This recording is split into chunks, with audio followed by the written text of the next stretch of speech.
క్రీస్తునందున్న ప్రియులకు ప్రేమతో వందనాలు తెలియజేయుచున్నాం.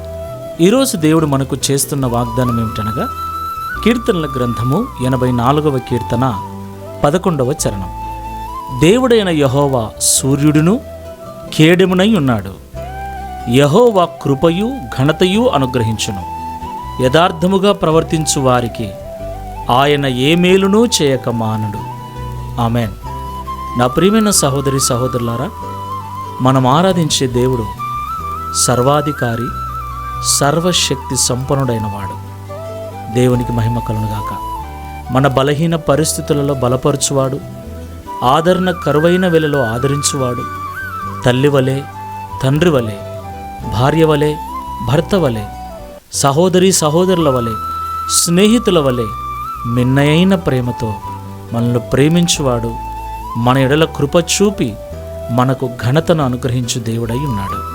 దేవునికి మహిమ కలుగునుగాక. అలాంటి కృపను దేవుని ద్వారా మనం పొందుకోవాలి అంటే, దేవుని ద్వారా మనము ఘనతను పొందుకోవాలి అంటే యథార్థమైన జీవితాన్ని మనం జీవించాలి. ఎవరైతే ఈ లోకంలో యథార్థమైన జీవితాన్ని జీవిస్తూ ఆయన పిల్లలుగా బ్రతుకుచూ ఉన్నారో ఆయన వారికి మేలు చేయకుండా ఉండడు. ఆలస్యమైనను సరే ఖచ్చితంగా యథార్థవంతులకు దేవుడు తప్పక మేలు చేస్తాడు. ప్రార్థన చేసుకుందాం. ప్రేమ స్వరూపుడమైన తండ్రి, పరిశుద్ధుడైన ప్రభువా, మీకు స్తోత్రములు చెల్లిస్తూ ఉన్నాం. ఈ ఉదయకాల సమయంలో మాతో మాట్లాడిన ప్రతి మాటను బట్టి స్తోత్రములు నాయన. మా దేవుడవైన నీవు నీతి సూర్యుడవై ఉన్నావు.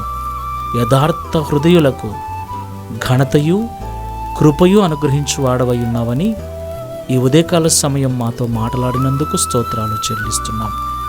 ఈ ప్రార్థనలో ఏకీభవిస్తున్న నీ బిడ్డలమైన మేమందరమును, నీ సేవ చేస్తున్న వారమును, నీ పరిచర్య చేస్తున్న వారమును, నీ మందిరములో నివసించు వారమైన మేమందరమును నటించే వారముగా, వేషధారులముగా ఉండకుండా యథార్థమైన హృదయముతో జీవించుటకు సహాయం చేయమని, తద్వారా నీ నుండి మేలు పొందుకున్న వారమై లోకములో నీకు సాక్షులుగా నిలబడుటకు సహాయం చేయమని, తద్వారా ఈ దిన వాగ్దానమును మా అందరి జీవితంలో నెరవేర్చి మీ నామమును మహిమపరుచుకునమని యేసు క్రీస్తు వారి నామములో ప్రార్థించి వేడుకుంటున్నాము తండ్రి. Amen. Praise the Lord. God bless you all.